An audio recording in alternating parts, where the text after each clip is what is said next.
Best health packages up to 80% discount. Tirumala Diagnostics. నమస్తే రమగారు. నమస్తే జయ. రమగారు, మనము సముద్రాల దగ్గర గవ్వలతో చేసిన కొన్ని ఐటమ్స్ కనిపిస్తూ ఉంటాయి. అద్దాలని, దండలని, తర్వాత శంఖాలు కనిపిస్తూ ఉంటాయి. లేదు సరదాకి మనమే ఏరుకుంటూ ఉంటాం. మంచి మంచి సముద్రాల దగ్గర దొరుకుతూ ఉంటాయి. అవి అసలు ఇంట్లో పెట్టుకోకూడదని నేను విన్నానండి. ఇంటికి తీసుకురాకూడదు, ఇంట్లో పెట్టకూడదు గవ్వలు లాంటివి. శంఖాలు అయితే మరీ ముఖ్యంగా పెట్టుకోకూడదని. కరెక్టేనా? అసలు పెట్టుకోవచ్చు అంటారా? ఎవరి నమ్మకాలు వాళ్ళవి జయ. శంఖంలో పోస్తే కానీ తీర్థం కాదంటాం కదా. శంఖాలు లక్ష్మీదేవితో పాటు పుట్టాయి అని చెప్తారు. సముద్రంలో ఉన్న పాలకడల్లో వచ్చినాయి కాబట్టి వచ్చినాయి. చంద్రుడు, లక్ష్మీదేవి క్షీరసాగరంలో వచ్చారు కదా, వాళ్ళతో పాటే ముత్యాలు అవి పుట్టినాయి. దాంతోపాటు ఇక శంఖాలు అవన్నీ కూడా అక్కడ పుట్టినవేనని చెప్తారు. అక్కడే పుట్టాయి. ఇప్పుడు శంఖం ఏదైనా పురుగు గుల్లలు అవన్నీ కూడా లోపల పురుగు ఉంటుంది. అవును. ఆ పురుగు మరణించాక షెల్ ఖాళీ అయిపోయి కొట్టుకొచ్చేస్తుంది. ఇప్పుడు అది ఒక పురుగు తాలూకు ఇల్లు. క్లియర్గా మాట్లాడుకుంటే అంతే. షెల్స్ అంట. షెల్ అంటే అదే కదా.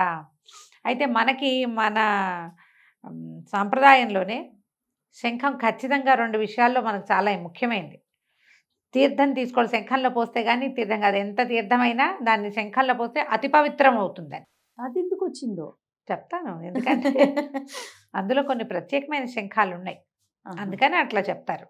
దాంతోపాటు శంఖనాదం చేయటం. ఈ శంఖనాదం ఎప్పుడు చేసుకుంటాం? మన ఇళ్లలో మన వైపు చెయ్యం. ఈ నార్త్ ఇండియాలో కొన్ని చోట్ల ఖచ్చితంగా ఇళ్లలో శంఖమూ అని పూరిస్తారు. బెంగాలీలు కదా వాటిలలో బాగా కనపడతాయి. అవి సాధారణంగా సామూహిక పూజల్లో, దేవాలయాల్లో, మఠాల్లో, పీఠాల్లో తప్పకుండా శంఖనాదం చేస్తారు.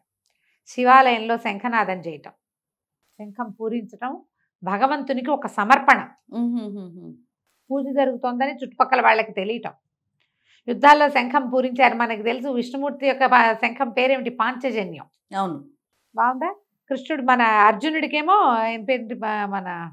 ఆయనకి ఇంకో శంఖం ఉంది, దేవదత్తం కాబోలు. ఇట్లా ప్రతి వాళ్ళ శంఖాలకి పేర్లు వేరే వేరే ఉన్నాయి. విష్ణుమూర్తి యొక్క ఆయుధాలలో, పంచాయుధాలలో శంఖం చాలా ప్రత్యేకమైంది. రెండో ఆయుధమే శంఖ చక్రాలు వరుసగా చెప్తారు. అవునవునండి. పైగా రెండోదే కాదు, అది మొదట చెప్పేదే శంఖం. ఆయన వస్తున్నానని పూరిస్తాడు, వచ్చేస్తున్నానని చెప్పడానికి, యుద్ధానికి సన్నద్ధం అవుతున్నానని చెప్పడానికి కూడా శంఖమే పూరిస్తారు. అవును.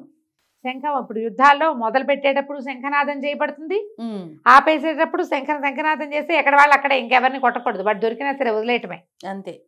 శత్రువు దొరికినా ఇంకా వాడిని చంపకూడదు. చంపితే అధర్మ యుద్ధం అయిపోతుంది. శంఖనాదానికి అంత ప్రత్యేకత ఉంది. మనం ఎన్నెన్ని కథల్లోనూ వింటాం. అవును. ఈ శంఖము విష్ణు స్వరూపమని, లక్ష్మీ స్వరూపమని భావిస్తారు.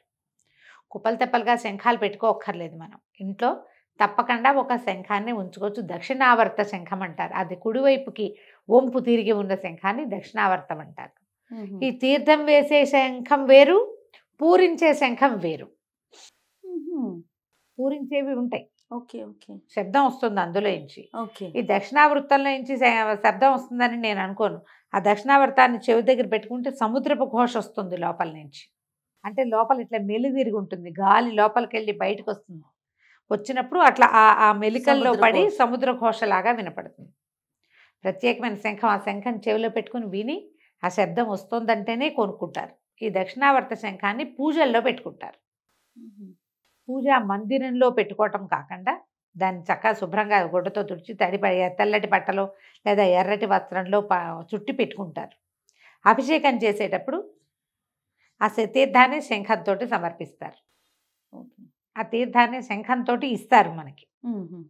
కొన్ని పీఠాలలో కనపడుతుంది శంఖంలో ఉన్న తీర్థాన్ని వేయటం. ఆ శంఖంతో అభిషేకం చేసే చోట చేసేది కొన్ని చోట్ల కనపడుతుంది, కానీ అది అథెంటిక్ అవునో కాదో పెద్దగా నాకు ఐడియా లేదు. దాని మీద తీర్థం ఇవ్వటమే శంఖంతో కనపడుతుంది. శంఖంలో పోస్తే అతి పవిత్రం అవుతుంది. దాంట్లో ఏ దోషము ఉండదు. అభిషేకం చేసేటప్పుడు చేసే వాళ్ళ మనసులో ఏదైనా వేరే ఆలోచన ఉన్నా కూడా తీర్థజలం శంఖంలోకి మారగానే పవిత్రం అవుతుంది, ఇంకా మరింత అవుతుంది. ఈ శంఖాలని తప్పకుండా కొనుక్కుని అన్ని నత్త గుల్లల్ని ఏవో రకం శంఖాలని అందంగా ఉందని తెచ్చి దేవతా మందిరంలో పెట్టుకోవద్దు. అలా పెట్టుకోకూడదు. ఇంట్లో అంటావా, మనమేం పూజ చేయము, ఊరికే అలంకరణ వస్తువులు, షోపీసులు కాబట్టి పెట్టుకోవచ్చు. గవ్వల పరిస్థితి ఏంటి రమ్మగారు? ఈ గవ్వల ఆటకి వాడుకుంటాం జయ. ఆహా. ఉమ్. గవ్వలు ఆటకి వాడతారు, పిల్లలు ఆడుకుంటారు, రాత్రిళ్ళు ఆడకూడదని చెప్తారు, అది మంచిది కాదంటారు. గవ్వలు తెచ్చుకోవచ్చు మనం. అది మా ఆల్చిప్పలు ఆల్చిప్పలు ఆల్చిప్పలు తెగ్గొని ఏరుకొచ్చేస్తాం. అసలు బీచ్కి వెళ్తే అన్ని ఆల్చిప్పలే. అవునవును, సంచులు సంచులు మోసుకొచ్చేవాళ్ళు పిల్లల చిన్నతనాల్లో బోల్డ్ అన్ని. అవును. మా వాళ్ళు నున్నగా ఉన్న రాళ్ళు కూడా ఏరుకోసం, మా ఇంటి నిండా రాళ్లే, ఇంతవి అంతవి అంతవి. చాలా అద్భుతంగా ఉందిరా, ఇది నీకోసమే తెచ్చానని కూడా ఒకటి ఇస్తుంటాడు మా వాడు.